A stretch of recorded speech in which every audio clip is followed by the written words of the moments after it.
Thank you. I think it was in the mid of the month of May that we got in touch, Ruchi, and Yes. we were supposed to have a conversation from then. Yes, it's been a long time. I know.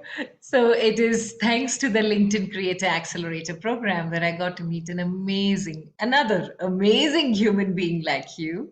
And I love the work that you do, the interviews that you host, and overall what you carry.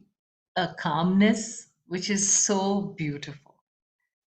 Ruchi, welcome to You and I with Rashmi Shetty. Thank you so much, Rashmi. And the way you introduced me was so different, so different from how I'm usually introduced. And yes, this conversation has been long overdue. I think 3 months overdue. So I'm very glad to be here and glad to be doing this with you. And I don't know if your audience, I'm sure your audience has noticed this, and I keep telling you that you have such a soothing, sweet voice, which we need in today's turmoil.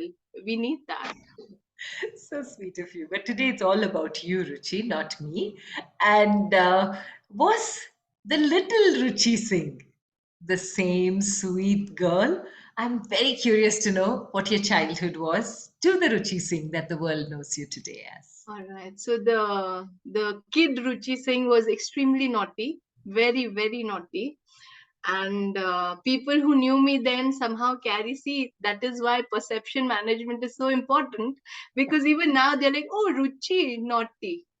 That's how Oh, people really? think of me. So I was a very naughty kid. My childhood was tough. I think dreams are made of, right? So I had a golden childhood. My father is a retired army officer, and the best thing about being an army kid is, you have all the fun, especially when you're very young, without the stresses what your father is going through. And I will say father as of now, because please understand, when my father was in the army, there were no women officers other than doctors. So please, people, do not think I'm being that time it was only men who were officers. So I keep saying father. So please don't get offended by it. But that's the reality of my life that time. So we were not aware of what our dads were going through, and but we had all the fun and traveling. I have traveled to places where I'm sure Google Map will not work. You will not find those places. So that, like, there was one of this place which was middle of nowhere. We were surrounded by tea garden, and there was a beautiful stream which was called Nala in the local language, and do not confuse it with the nalas we have in the cities. It was like crystal clear, shallow stream where we used to go swimming, all the kids, and pretend to be, having castles and all that. So then wild elephants used to sometimes attack at night. So that is just one of the experiences. So I had a very beautiful childhood, and I'm very blessed. I My parents are extremely loving, and I have two siblings, a sister and a brother. So it was beautiful, and yes, so that's what I was. And traveling makes you, one thing which I did not realize then, but it has come in very handy all my life, is when we travel. We travel within India, but we are traveling from one state to another. We are mixing on a daily basis with people from different states, different views, different religion, and it makes your mindset so broad unknowingly. And it also makes you very adaptable, because every 2 years your dad is getting posted out, and you have to change your school, your teachers, your friends, your house, everything. So you become very resilient from your very childhood without even realizing that. And that has come in very handy to me in my later life. So Wow, yes. you're seeing this as a positive.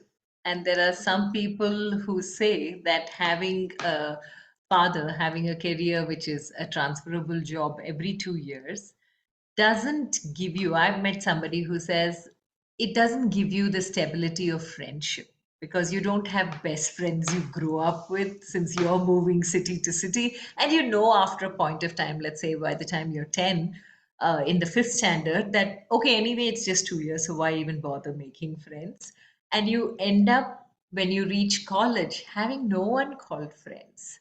And so, what you're saying now seems like such a beautiful way of looking at life. Like you said, I'm sure at that point, none of this even occurred to you. You just went through what life was presenting before you. So, Yes. what are the different cities that you have seen in the process? But more than that, how was Ruchi finding herself in each of those cities? Were you a very talented kid? You're a naughty kid, all right, but talented in singing, dancing, and extracurricular apart from academics? How did your entire schooling happen? Okay, so I'm a product of Kendriya Vidyalaya because army kids have just three options. One, you can be in a hostel, which I didn't want to go, and my mom couldn't have survived without us. Like, oh, so that way. And so we have, then after that, we have two options: Kendriya Vidyalaya or army school. So we stuck to Kendriya Vidyalaya, and it was fun. See, I'll be honest, whenever you move places, you're moving your school, your teachers, you have to keep proving yourself again and again. But that was not I didn't find it very difficult. In fact, to be honest, after 2 years I used to be like, let's move to another place, let's find new people, new experiences. So that way, but I was a good student. I know, people are very like the, especially on social media right now, it's cool to talk about how I failed and all. Yes, I have had my share of failures, but academically I was always top of the class, and curriculum wise I was good. I mean, since you've asked, and I don't believe in being fake humble. So if I took part in something, chances was that I would hold a position in that. So I was very good, and I don't know. I think I'm blessed. I always had very good friends. I had good teachers. Some people, were always. That happens with everyone. You will come across people who are not so nice. You will come across kids who are not so nice. But overall, mostly I've found people are good, and they are as scared or nervous as you are. And if you just be yourself, and you don't want to, if you're not being mean as a child, because I was a popular kid, so if you're just being nice to everyone, people will be nice to you, and that makes life more fun. I mean, see, with my childhood, I will keep saying this word fun. Although I'll be honest, um, army also has a very harsh side to it. So my dad was posted in Amritsar, and that time the terrorism was at its peak, and I was in seventh standard or something. And for the first time, I realized what fear is. I'm getting goosebumps even now. So we were not allowed to go out of the cantonment. It was unthinkable, and if we went, so suppose like if we went in a jeep jonga, so we would have a proper one ton. I don't know how to put it. It's like a small truck filled with army soldiers with their armed like sten guns and whatever. So it is not very easy to have that. And the whenever my dad used to be out there, I remember my mom used to keep pacing till the time he used to come back safely home. We lost people, um, and terrorism is terrible. So that I still remember where I'd gone to school one day, and there was this girl. I don't know her. I don't even remember her name. The way she shouted, like the scream. Even now, I remember that scream because her father was a cop and he was shot dead by terrorists, and you'll not be able to see the goosebumps here, but it's been ages and ages. So yes, that also was a part of my childhood. Death is a very real thing when you are in army, when your dad is in army, and now even women are and joining army, and that's a good thing. So yes, and when we used to go out, I remember once there was a cycle which was parked slightly away from the jeep we were sitting in, and it had a package kind of a thing. That bag, that corduroy bag, Mhm. you cannot imagine the fear. And I think I was 11 or 12. I was so scared, so terrified that it had a bomb, because it was happening daily, that I like, and my parents had gone shopping, leaving me and my sister there. It was not safe for us. And I forced my driver bhaiya to go and check. I said, Bhaiya, please go and check if there is a bomb. And that should not be any child's reality, but it was. So, yes, that is another side of army I have seen. And that makes me extremely proud of my dad. One of the things I'm most proud of in my life, Rashmi, is that I'm an army officer's daughter. Indian Army has shaped me, has has had a lot of influence in shaping who I am today. And I am extremely proud of the fact that my father was was an officer in the Indian Army, and he did his bit for the country. He served in a lot of insurgency in Kashmir and all that. So yes. Wow, and this is so true. Over the years, I've met a lot of army children, and one thing I notice, especially in the girls because I studied in an all-girls school in college, one common trait I notice in the girls is the levels of confidence that they have. And one common streak I noticed, like you said at the beginning, it is that resilience to just put in your best foot forward because you never know when change will come. I think you all see the dictum that change is the only constant in life very Yes. early in life. So, Yes. Yes. and I think that's what makes you all so very confident as women. So as you move into womanhood, you just bloom into beautiful, confident women. So that is one output I have seen of army girls. For sure. And I agree with everything that you say. That's so true. And those of us in the civilian side will not know these important but layered lives that army families lead. That is so true. So true. Yes. And so, being a good student, Ruchi, did it very naturally pull you into science stream after your 10th standard? Well, And did you follow the crowd or did you no, bring? no, no, no. So I'll tell you, it's so funny. So I did very well. I had got, I think I'd got, and you have to keep in mind that time it was not very easy to score 90%, Yeah. 99, right? Yeah. So I got, I think, 89% in science, and I chose arts, not even commerce, arts. My father was called by the principal. He's like, Colonel Sahab, अपनी daughter को समझाइए, she's saying she'll take arts. Like, can you imagine, I'm a 10th standard student, the principal is upset that I'm taking arts.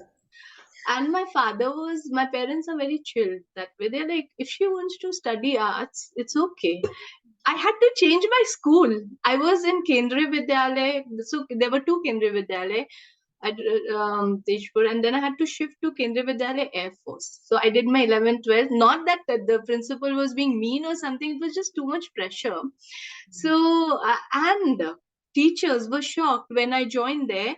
They used to look at my marks and they're like, why are you doing arts? And it was so difficult for even the teachers to come around to the thinking that I am doing arts because maybe I enjoy arts. And I faced a lot of flack, not from my family. My family is chill. From my friends and from others, like, why is she not doing science or commerce? भाई नहीं करना है मुझे, arts करना है, मेरे माँ बाप खुश हैं, what's your problem?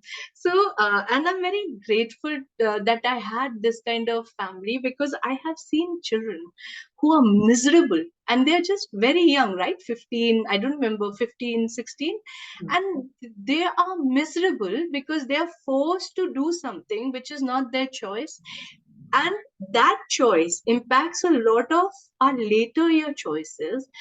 And then you're also, living someone else's dream, because what if I didn't want to be a doctor, and let's assume my mom had this dream, she didn't, that now my daughter will become a doctor. It is very unfair, because it's a very good profession, but maybe it's not for me. Maybe I just want to do arts.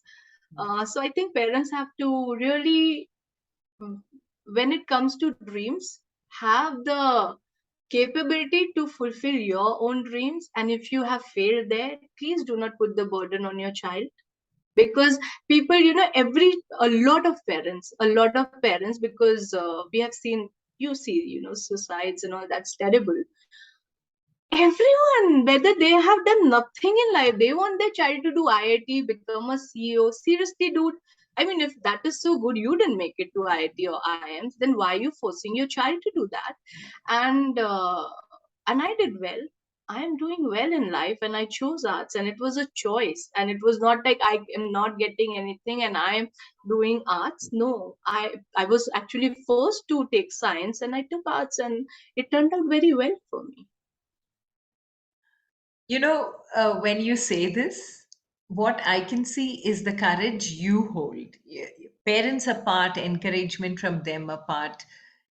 It takes a lot of courage from within for you to face all the flack for choosing arts over science.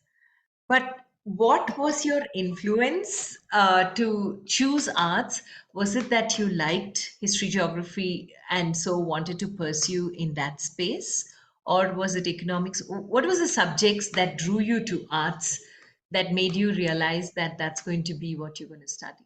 Okay, so I was just, I think, 15, 16. So you're not Yeah. thinking, that long. I just knew one thing very clearly, that I was good at science, right? Like, people used to struggle with physics. I found physics easy. I found chemistry easy. I love bio, but I loved history more. So I'm Okay. a history honors, actually, from Loreto House. So I loved history. I enjoyed it, and I had a talk with my parents, and I said, "See, I don't want to become an engineer. That would be my nightmare." My brother is an engineer, so I don't mean anything, disparaging, but it was not for me, and I didn't want to be a doctor. So I said, then why should I focus on that? Let me study history, and then we'll see.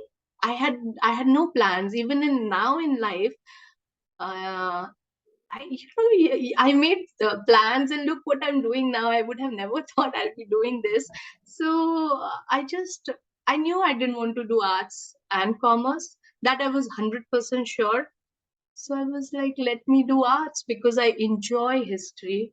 I was a good student overall, other than maths. Yeah.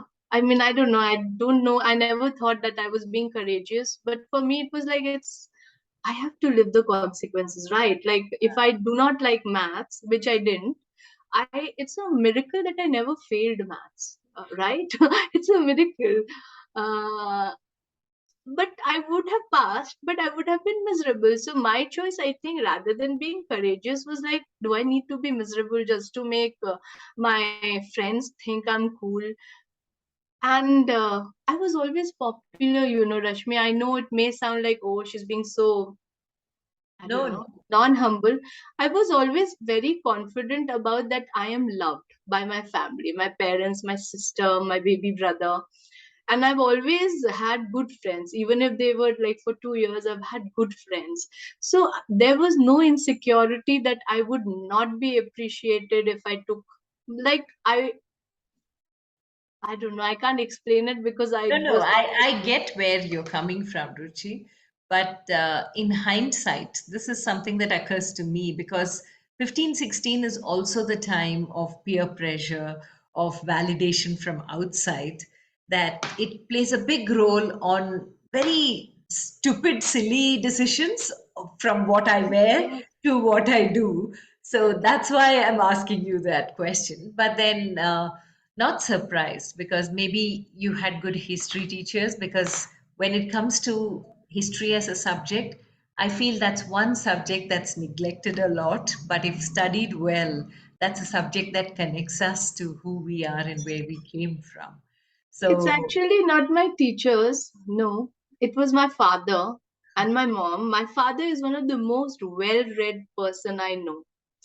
Like, he just knows stuff. So when I was, say, 10-year-old, I could actually hold a intelligent conversation on balkanization.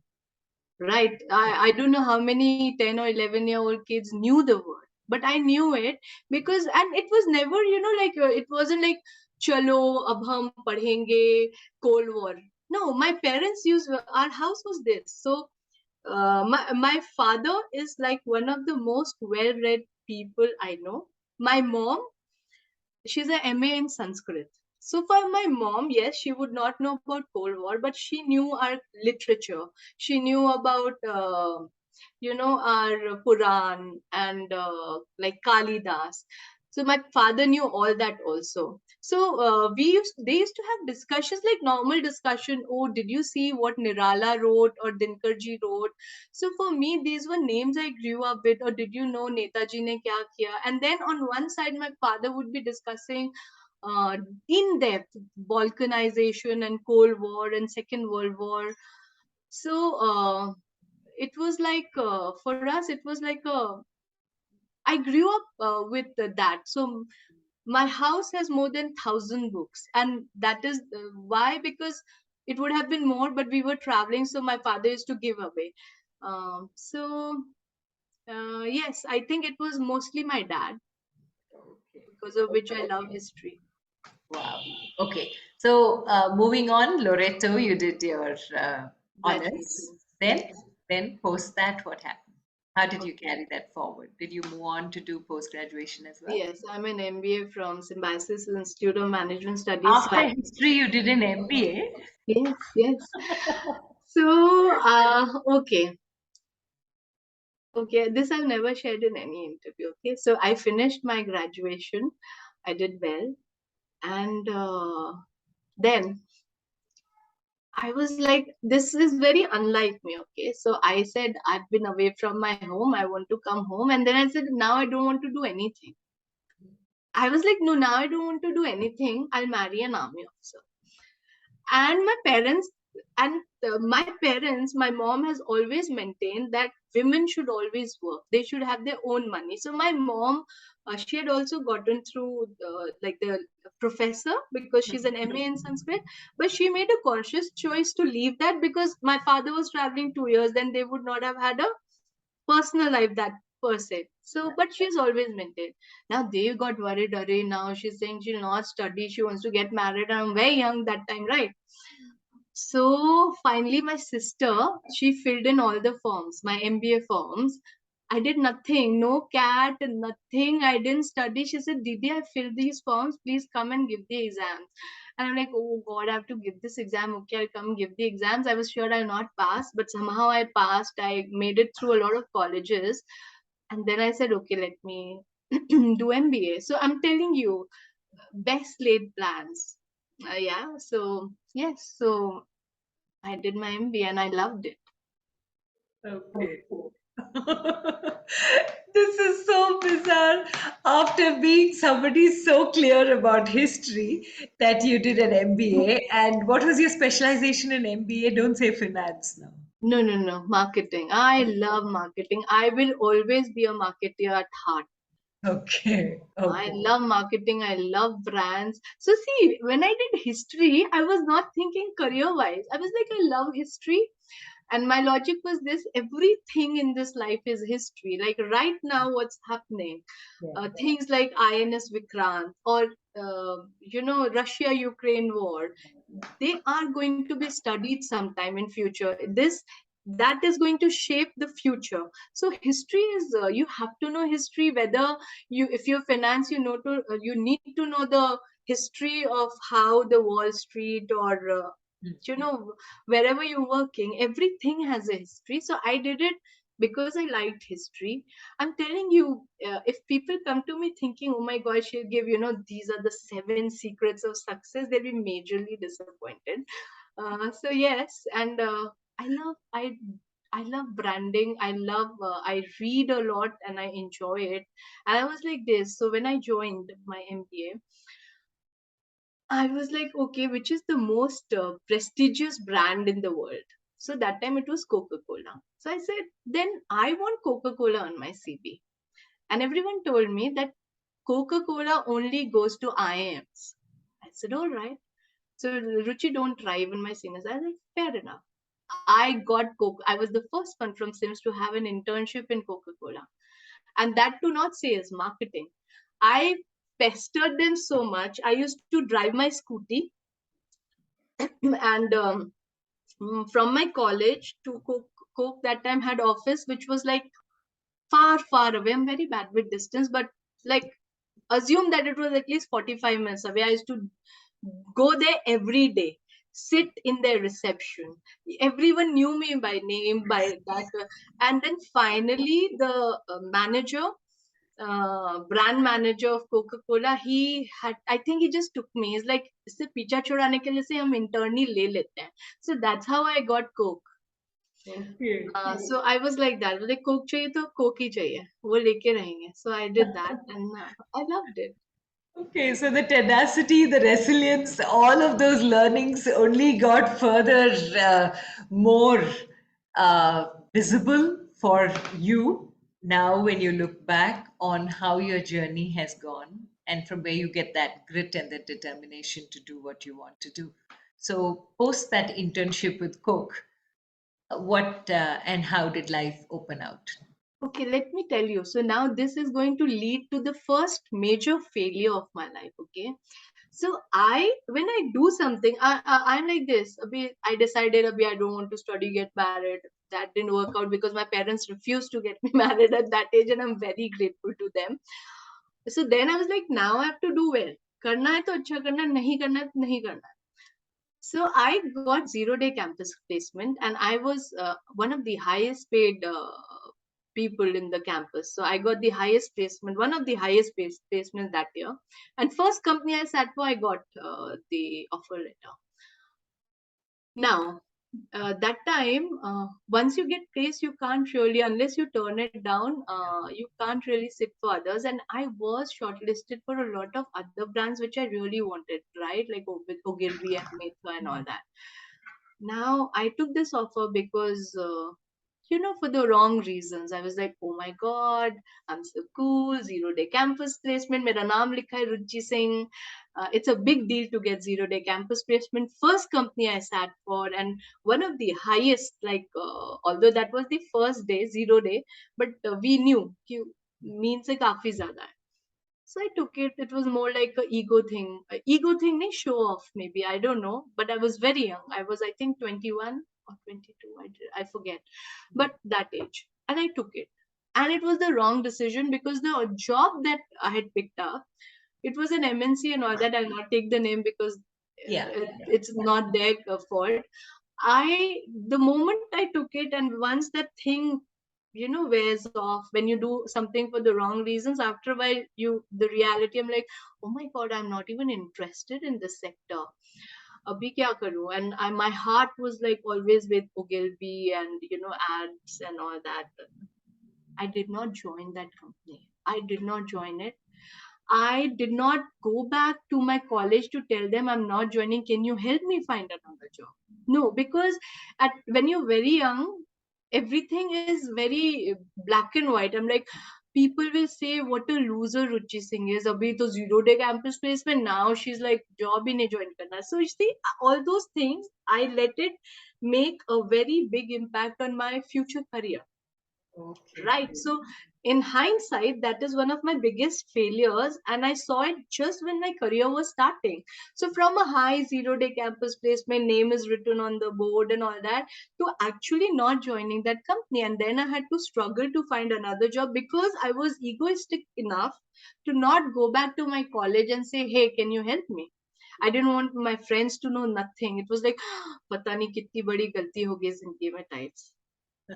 But I am glad in the sense then I joined a startup and I did Oh. well. I did joined a startup. It was in the field of recruitment, and I did well. So my career changed from branding to recruitment, and I did very well here. But see, if I was not egoistic enough at that time, I could have because the placement went on and on for 4 5 months, and I got placed in December. So I had a lot of time to tell my teachers or my friends that, but the ego and coming across as a failure actually made me lose out on a very good opportunity. So yes, that was a huge learning for me. Okay. And then, Then what? Then I joined this, and then I put my heart. If I do something, I'll give my best. I put my heart into it, and then my last corporate role was I was heading the offshore two offshore units for Aviva India as the talent management head. Uh, I'm very proud to say, even though I was the manager, I was the only manager. I was the only person who was fully billable by the clients, and I was in HR, not even my boss. And I led the recruitment transition, and I transitioned 5 different locations. So that was brilliant. And then I left. I said, now I'm bored. Ab nahi karna. after how many years? 10, 10, Ah, 11, okay. 12 years. Okay. Yeah. Like not with the same company, but in the Yeah, corporate. yeah, Yeah. yeah, So, yeah. yes. But I have made this thing. I never leave when I'm not doing well. Hmm. I Hmm. leave when, like that time my promotion was through. When I put down my papers, the CEO called me and she said, if you want to take a month's break, if you're burnt out, if you want to move to training, we'll do that. And I'm very grateful to her. But I was just tired Okay. and bored. But I was feeling that for a few months, but I wanted to finish the transition and then leave. So yeah. Okay, okay. And what was happening on the personal front, Ruchi, in your personal life? Because by then I'm sure you were very eligible for marriage, and on the personal side, your parents must have started looking because your career is kind of steady now. So that is something that goes hand in hand with Yes, of course. every girl in the society. Yeah, so I cut I cut it short. So I got married, Mm. and on paper it looked very nice. I got married. I'm divorced now, so I'll call my ex. So ex was doing fantastically well. When I say fantastically well, I mean fantastically well. We moved to Sydney. Uh, like people when they used to come to our place, they'd be like, "Oh my God, you live in a 5 star. It was waterfront, and in Sydney, having a waterfront is the place is a big deal, and all that." And some people used to be like, "Oh, your husband is very. He was very charming, very sophisticated, and suave." And yeah, so that was there, and but then. It was an abusive marriage, and I should have moved out sooner, but I didn't. And I've had this question asked by people, oh, why didn't you move out sooner? So that is why, even though you have not asked me, I want to address this. By now, if you have noticed, I am a confident person. I would like to think I am a go getter, right? Not like shying away in the background kind of a person. But I also took it because violence is not just physical, it is emotional and psychological too. And sometimes the psychological angle makes you take more shit than you would, because first it starts like, someone does something wrong, and then that time you're fresh, right, in the relationship, or this has happened fresh. So if you're confident person, see, there would be some people who are naturally very sweet and timid and all that, so I do not know. But I think I'm a perfect example that domestic violence can happen to anyone, right? I'll come from a very supportive and loving family. uh, and I knew that if I had walked out, they would not have said, "Oh my God, beta, hum mar jayenge." I knew that would never happen. I had worked, and I had my savings and all that. So it wasn't like if I walk out, I knew my parents will support me.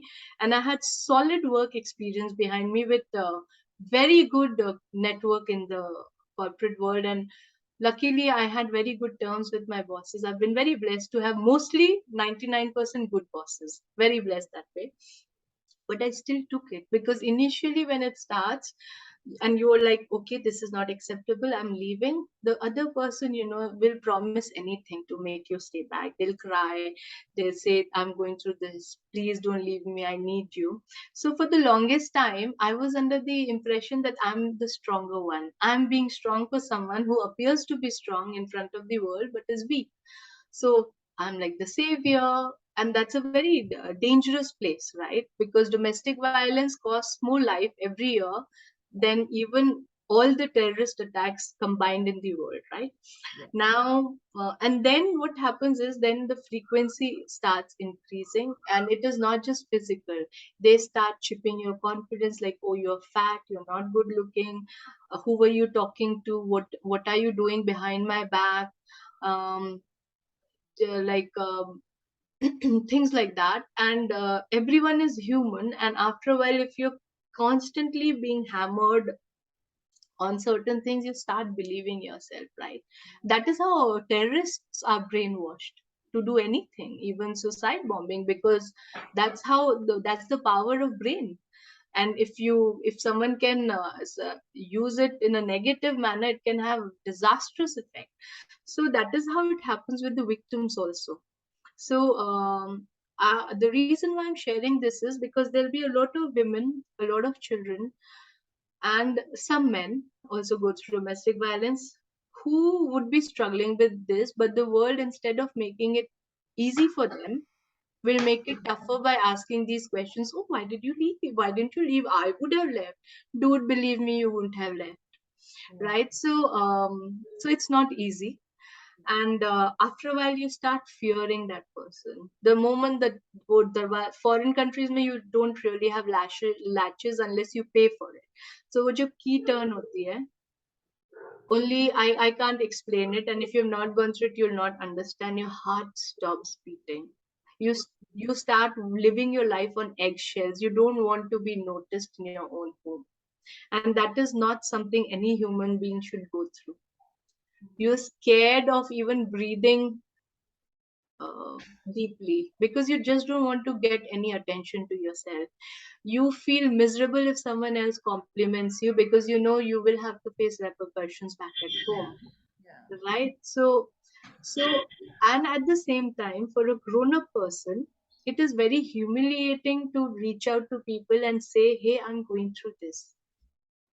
And this I talk only for myself. If you have always been like a go-getter or achiever, someone who's been like, oh my god, Ruchi Singh, yeah, then it also gets very embarrassing to say, although it's not your fault, but that's why I said psychology plays a very big part in why we stay back, why we take a lot of shit. And this is not just domestic violence. I've had a lot of talks with people who have men Mm. who are doing fantastically well, are like in very senior position in corporate world, leaders who were sexually abused, and it traumatizes them and they cannot talk about it, right? Because again, somehow the victims are made to feel that it is their fault. Somehow it becomes embarrassing for them. We are made to believe that our story of pain is actually a story of shame, and it is so untrue. But we buy in that lie and we live that lie. And a lot of people live that lie till the day they die. So, yes, so if you feel, and it is very difficult to reach out, because when I took the courage to reach out, uh, people asked me things like, what did you do? And this was after my ex had actually tried to kill me by putting a knife to my throat. And that was one of the most traumatic events of my life, because I thought, this is it, I'm going to die. And so then when you reach out to someone and that person turns around and asks you, what did you do? So then somehow they're making it normal that there are certain circumstances when the other person can actually almost kill you. Even if they have not killed you, they have traumatized you for life because you did something. So those are not the right questions, and people who do that understand there is a term for it called victim bashing. So someone who's already going through a very traumatic time in their life, you are adding to that trauma, and there's no getting away from So yes, I mean, and that is why a lot of victims don't reach out to people, because it is embarrassing, it is insulting. I was told by women, not men, women, saying that I don't like to cook. Okay, I am a good cook once in a blue moon, but I dislike cooking. They're like, if you can make fresh chapatis, Ruchi, can you believe it? I mean, you are traumatized enough to reach out because it's not easy to go to the cops. And they are saying if you made proper chapatis, you'll not get beat up. And these are women who had their own businesses. They were driving around in Beamers, BMWs, right? So not people think कि अभी गांव में है. No, domestic violence cuts across race, religion, everything. First world countries to third world countries, everywhere it is there. It's like COVID. It can happen to anyone, right? So yes, I have forgotten, Rashmi, what your exact question was, but this is something I wanted to share because chances are, statistically, 1 in 3 women will go through some kind of assault from their partner in their lifetime. Now, not everyone is going to face what I went through, but it is just very uncomfortable that I know so many people, so many women who are very successful, powerful women who had to go through, and it scars them for life.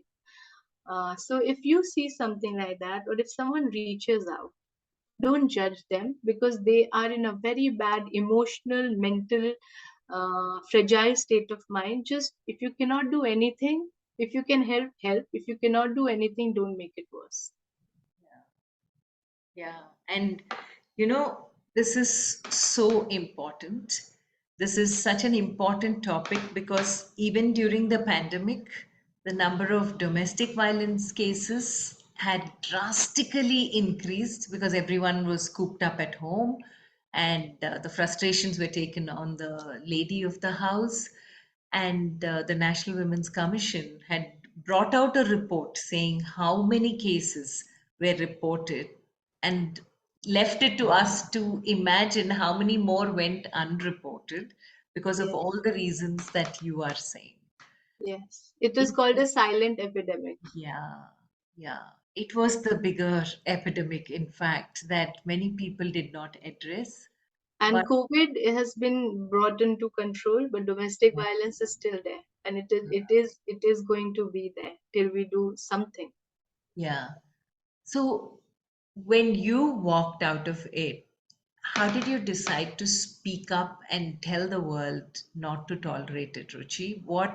What gave you that power when you walked out of it and you decided to be a spokesperson, talking to women and telling the world about it? Because it takes, like I said, the same word I used for you, courage, which was there innately and is there in most of us. It's just that most of us don't even touch it. But you actually went back, reached out to the courage within, and did something so beautiful. All right. So, one, my spirituality, meditation, and pranayam is something which is a daily part of my life. And for those 5 years, I was very conscious of the fact that I cannot have a mental breakdown. Right, so I did not have the courage initially to walk out of my marriage, but I was also very sure that I do not want to emotionally, physically, yes, it is difficult because men are more powerful physically, but mentally I was like, no, I have to give it my best shot, and I did whatever I could do. And I was also going through a lot of chronic pain at that time, so it was difficult for me to sit for more than 5 minutes. Initially I had to go through a lot of therapy in Sydney. Like, I had to actually go to hydrotherapy to start physically getting active again because I was hurt. And so the for me, you may not realize this, but for me to be able to sit for so long is a blessing. I had to work on it for years and years. So that was the I was in pain 24/7, physical pain 24/7, for 4 long years. And um, and on top of it, I was like, anyways, if you're physically in pain 24/7, I do not expect anyone to understand what it does to you, and I would not have understood if I had not gone through it, right? Uh, at the same time, I was going through a very abuse. It is not a nice thing, right? And it scares you. So spirituality has played a very big part in keeping me sane, in keeping me move on so soon, right? Because I moved out in 2017, so it's not that it happened 20 years back. It's recent for me. So one was spirituality. Another was I was doing little things like whenever things used to, I'll give you a example. Okay, so there people used to have a lot of theme parties, spend a lot of money, buy dresses and all that. So I used to sometimes amuse myself by thinking, oh, let me invite all his friends and say the theme of the party is violent love story, things like that. So it's actually quite it is like dark humor, but rather than sitting and crying, that gave me, sometimes you, no matter how dark your life is, you owe it to yourself to try and find light. So my sense of humor, which is quite weird, but so these are the things I used to try and think, right? And then there were things like I used to continuously listen to these spiritual talks by Shri Ravi Shankar ji. He's my guru. And mind has to be taken care of. So if I was just thinking how bad I have it, or I was going, suppose, on YouTube and listening to everyone else's terrible story. I'm not talking about stories where people have come out of it and done something, but a lot of people are in it and they are sharing their pain. So then I would have added to my pain. So I was very conscious about these things, what I was watching and all that. And of course, crying, I've tried so much that I can also write crying expert. But anyways, so yeah, and then the last straw was when my ex actually put a knife, and it was a butcher's knife at my throat, and it was a cold winter's night in Sydney, and and when you're facing almost certain death, you it's it's funny. Life stops. At the same time, it moves very fast. I can't explain it, but that is what happens. And there were two things which I remember, because you'll be very surprised, Rashmi, about that day. There's still today. There's something which just comes out of blue, and I'm like, my mind has suppressed it, but then that happened. So, but remember two things very crystal clear. One was, I do not have to move at all. I have to be as still as I can be, because when we were kids, my dad had taught us that if you see a wild animal charging or something, you have to, like, don't run. uh, and the second was, I will never see my family back again. And even now it's very difficult for me to talk about this thing because it breaks me up. So those were the two things which I remembered, and I got lucky because he changed his mind, and if he had not changed his mind, I could not have done anything to save myself. He just indulged in stabbing my, I had a red exercise ball, the big one. So he just stabbed my red exercise ball to death. I'm glad it was that and not me. And then I ran out of the house, and I called his friends. I did not call the cops because going to cops is very difficult, or maybe for us Indians, I don't know. And you're very terrified and lost at that moment. And then slowly, I started thinking, and I used to anyways think, but that this kind of pushed me. And then I saw a news, I think few weeks down the line, because it is not a Hindi, it is not a movie where, this happens and I just walk out and next thing I'm standing at the UN stage. It doesn't work. Life doesn't happen like that. So I was with him after that. I did not still tell my parents.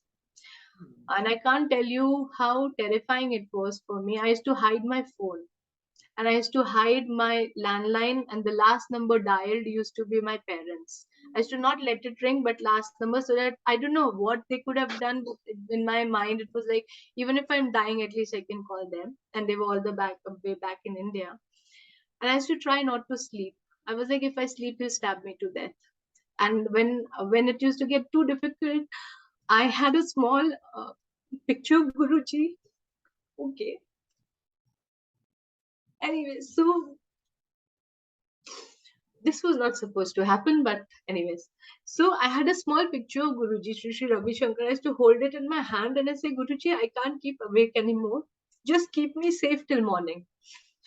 But I still did not walk out, right? So that is what I'm saying, how twisted it gets for the person who's going through it.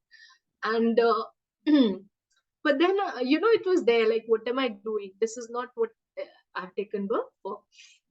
And then one day I saw news, like, it happens very frequently, and in Australia it's a very peaceful country, so such news make it to national news. Someone had stabbed his wife to death and it came on the in the news, and I was like, oh my god, that could have been me. And I was like, do I want to be another statistic of domestic violence? Do I want to be in the national news for this? And I was like, no, something was like repulsed, right? And so that was like this question was like the turning point for me. And then I used to constantly ask myself that what if I died that night? Kya farak pad jata? My parents would have been sad, my sister, my brother, but then otherwise world ko kya farak padta? I would have not even been a name. I would have been a number, a domestic violence number, statistics, and I have not taken birth for that. So I was like, no, I have to make my life count. And these two things, Rashmi, finally gave me the courage to come back to India, shared it with my parents, and I'm very grateful that they were 100% behind me. And then I said, I could have gone back to corporate because I was good at what I did and I had very good relationship. And I'm grateful to my boss. He's like, I would help you, don't worry, we will pick you up, like, job wise. So but I was like, no, my suffering cannot be just brushed under the carpet. I have been disrespected and hurt and almost killed. I'll be damned if I disrespect myself by saying, oh, it's okay. Then no, I have to do something about it. And I was like, I'll talk about it. And my parents were like, just be careful, we don't want you to get hurt because world can be quite cruel. Yeah. And a lot of people told us, oh, colonel साहब, फिर इसकी शादी नहीं होगी, आप सोच रहे हैं, if she talks about this, people, especially men, will stay away from her, things like that. And like, who cares? Like, if I walked out of an abusive marriage, please believe me that I'm definitely not thinking, oh, let me find my prince charming, right? So I said I'll talk about it because somebody has to do something, and why should I wait for someone else to do it? I was like, I'll do it. And I started talking about it. And I was shit scared the first time I talked. It was an audience of 500 people, and there was media, telegraph, and all that, and I was so scared because talking about your personal life is like being stripped naked emotionally, and I'm a very private person. But I talked about it and I was nervous and I was scared that what if people are cruel to me? See, nobody is that tough ki agar if you shared something which has hurt you, traumatized you, and someone turns around and say, "Kya yaar, bore kar diya." Something like that also can hurt you. I'm human. I'm very human. So I was very scared that what if, and people had put this fear in my mind that men will hate me. So I was not like looking, oh, mujhe shadi karni, but I was scared. What if they, say this girl is terrible, like in the audience, I was scared of the reaction of the men. And it was shocking, the reaction. People, I could see people crying in the audience because I obviously I talked about it and I said, my story is not important just because it is my story, but it is important because it is the story of million women all over the world, and that is why it has to be heard. And I could see people crying, tearing up. And then there were people, they asked me questions. Then there were people who wrote secretly, anonymously, and they're like, I'm going through this. I'm worried for my daughter. My sister is going through this. Even now, every time I share, at least one or two people reach out to me on LinkedIn, and sometimes there are men who say, "My mom went through it when I was a child. I am so grateful that you talk about this because she could not." So things like that, and that for the first time, that was the day I realized the power of my story, because till then my thing was, I have to let people know how bad it is. But I was not thinking, oh, I will change the world, oh, my story will help people. I was like, I just have to create awareness. But that, the first speech I gave made me realize the power it had for people to open up, to people to share. Men, like, men have shared with me that they were sexually abused by their father's friend and all, and they would not have opened up to me if I was just a corporate lady. They Yeah. know I understand pain. So that is how it took a life of its own, and I started my YouTube channel, Ruchi Singh Talks, which is very precious to me. It's a very emotional thing for me. Although I don't talk about, I have talked about domestic violence on it, but not too much. How much can you talk about domestic violence on a channel? But when I was going to, I also filed for divorce, right? So it was so difficult. I was fighting my divorce. I was doing something which was very traumatic, because every time I talk about it, people just hear that story. But for me, I remember everything else. And it is not easy for me to deal with it. And I'm being very honest here, because I want women mostly, or anyone who's going through shit, to understand that. People, when they pretend to be heroes and pretend that they don't feel anything, it's not the case. A lot of people say, oh, you're a hero, you're very courageous. Yes, maybe I am to them, but at the same time, I do it scared every time, right? So it's okay to be scared, but don't let anyone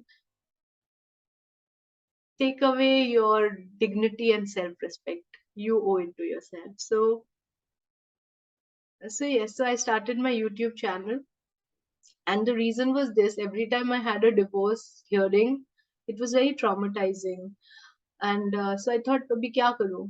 So I said, okay, let me create motivational videos, because when you're doing something nice, your mind after a while gets engrossed in that.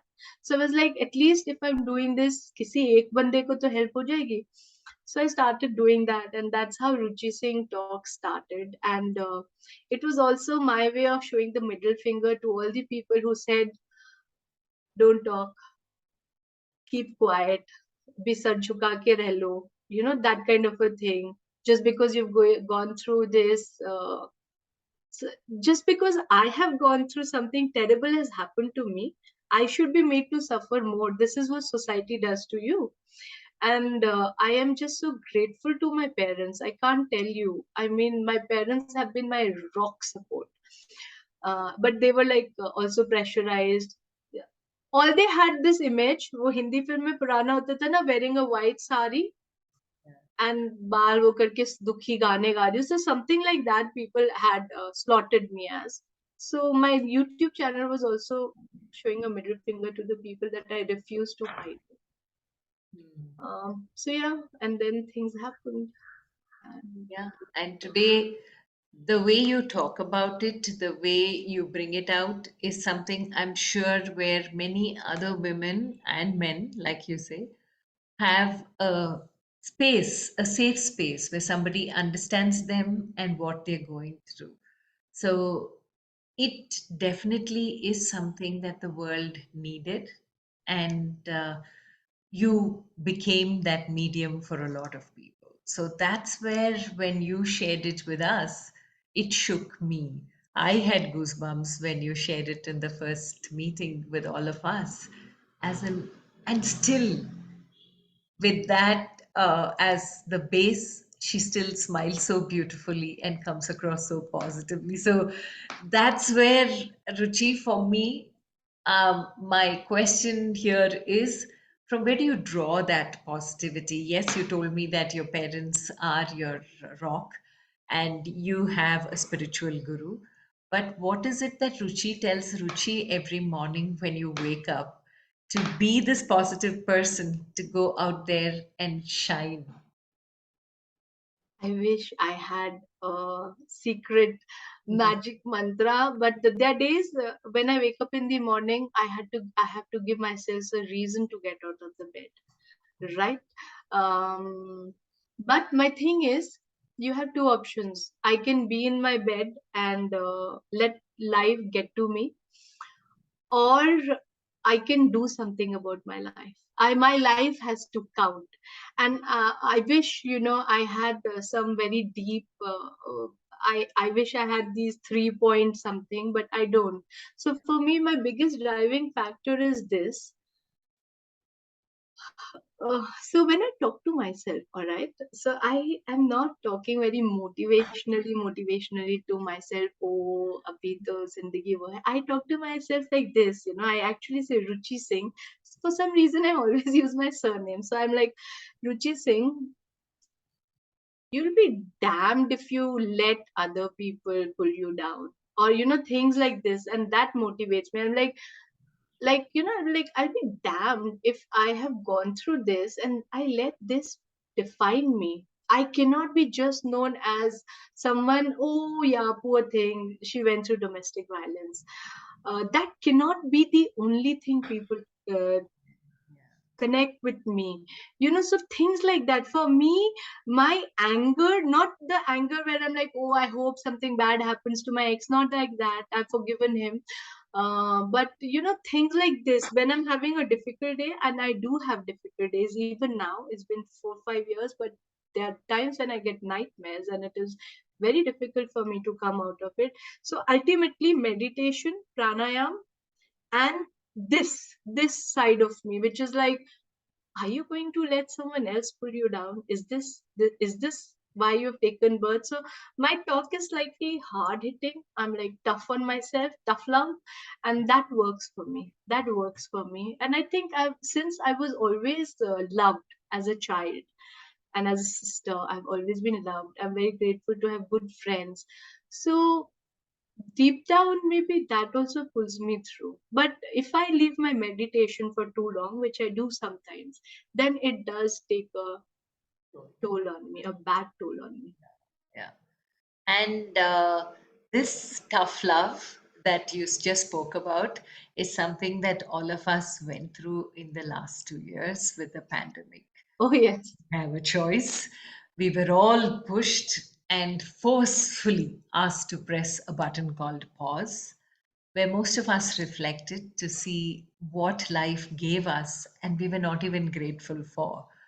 What did the pandemic do to you, Ruchi? Because you were already in that space of reflection, wanting to make a difference. You've started that journey. How did the pandemic make anything different to you? Okay, so I have this joke. So I was invited to give a keynote in the United Nations, and my speech was on 8th of February, right, in Bangkok.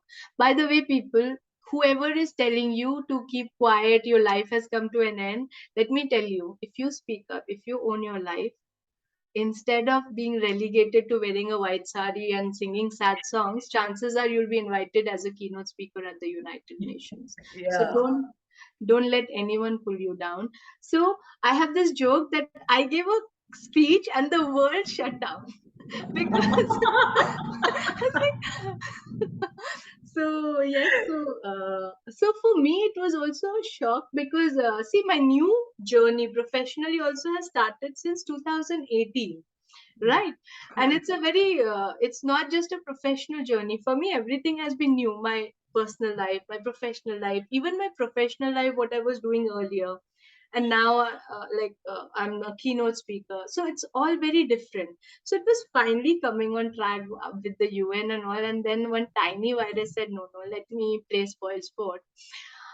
So everything shut down. So my calendar was almost booked for the entire year. After that, it all got wiped out. So that was a huge sense of loss for me initially. Uh, but I I was very lucky. Okay, my sister had come with her baby, whom I adore, for a month from Singapore, and she got stuck because of the COVID thing. And then, we were stuck. Then the international borders were shut. Then the visa issue, and she ended up staying 2 years with us. Oh, So not so good for my brother-in-law, but oh my God, I loved it. I spent 2 years with my baby nephew, who is like joy of my life. So like I said, even in the worst of situation, I feel I'm very lucky. So God was like, okay. So I had a gala time. I was saying no left, right, and center to everyone. Like, no, I'm so busy, I'm working on a project, and my project was playing with my baby nephew. And I do not I did miss out on some big opportunities, and I did miss out. Like, if I had utilized that time writing or something, maybe I would have moved ahead professionally. But I don't mind, because I spend time with my baby. I do not have kids, right? So he's my baby. So I spent 2 years with my baby nephew, and I loved every moment of it, and I'm never going to regret it, because work will happen, come and go, but he will never be one again. yes. So I enjoyed it. I was Obviously, it was terrifying, scary, and all that, but I enjoyed it. And for me, COVID was not the first time I was facing death, right? So that reflection was already there, that what we take very lightly can be taken away like this. So you have to cherish what you have. So, yeah.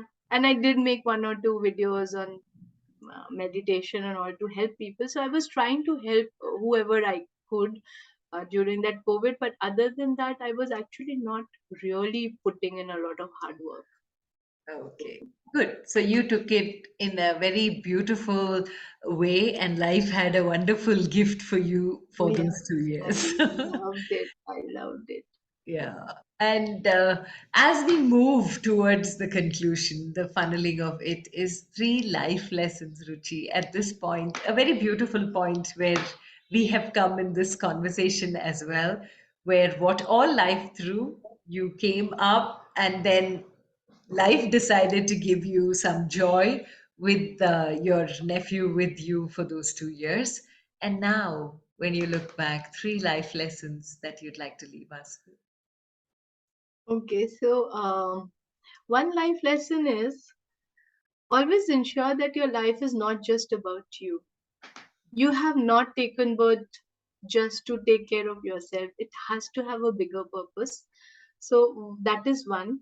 And I've learned from my life that once you, no matter how difficult a situation it is, if you make it more than about you, somehow the pain eases. So when I started helping people who were gone through domestic violence, and that is not even my profession, it took away a lot of my pain, because I was doing something right, and such beautiful, powerful things have come out of it. So one is, life is cannot be just about you. It has a bigger, you have taken birth for a bigger purpose. So just always be clear about that.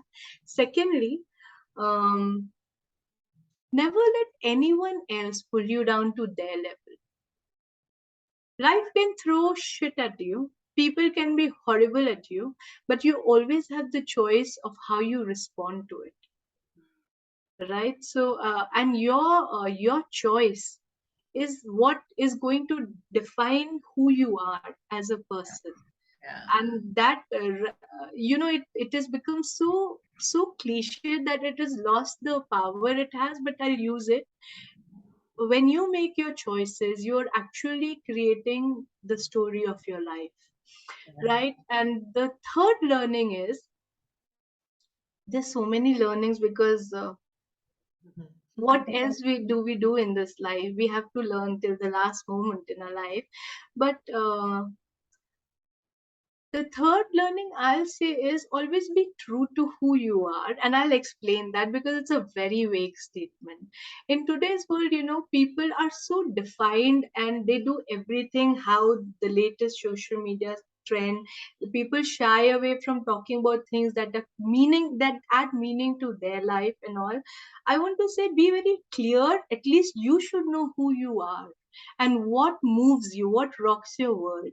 And once you're honest about that, you'll be very surprised how beautifully that also turns out. So I talk about three very things which are not.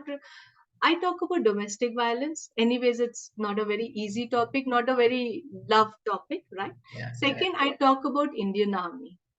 when I started talking about Indian Army and taking interviews of Indian Army generals, I got a pushback from I have I'm connected internationally, so I remember this person from UK actually called me and he said, in his way he was looking. I say, if your army is not really very popular here in UK, so maybe you should rethink it. Now, if I had let that person, I don't care if Indian Army is not liked in UK. I mean, not my problem, dude. For me, Indian Army is a big deal. My life has been defined by an Indian Army. And I talk about India. I talk. So the thing is, I still have a thriving career. At the same time, since I decide what I want to talk about, I am very pleased with the way my life is turning out because I'm doing something which interests me. Right, so be very true to who you are, because at least you owe it to yourself to be honest to yourself. And don't worry, there are 8 million billion people, someone would like what you're creating. So yeah, like my last post, I made a post about Modi ji. I said, if you have to dream dream like Modi, dream the Modi way, dream big. And it was with INS Vikrant. And when I wrote it on LinkedIn, someone told me that, Ruchi, you might get trolled for this. I said, it's okay. I will not tag anyone, but I feel very strongly about this. You know, it has, as of today, 437 likes. It has been shared a couple of times and it has had 1,66,000 views. Oh, But if I had let that person tell me that you might get trolled and not shared it, this is who I am. You have to, if you like me, good. If you do not like my product, just block me. But I'm this.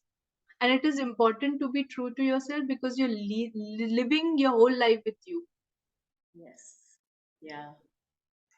You know, Ruchi, I can just go on listening to you because there is so much about you that you're bringing forth in this conversation. But what I remember at this point is Annie Frank's quote, which says, everyone has a piece of good news inside them. The good news is you don't know how great you can be, how Yeah. much you can love, what you can accomplish, and what your potential is. But I think, Beautiful. Ruchi Singh, in your life, you know that good news. And Ah, thank you so much. God bless you. Continue to inspire to be who you are. Honored to have you on You and I with Rashmi Shetty. And thank you so much for this conversation. Thank you. It's been an honor and a pleasure. Take care, Ruchi, and continue to inspire.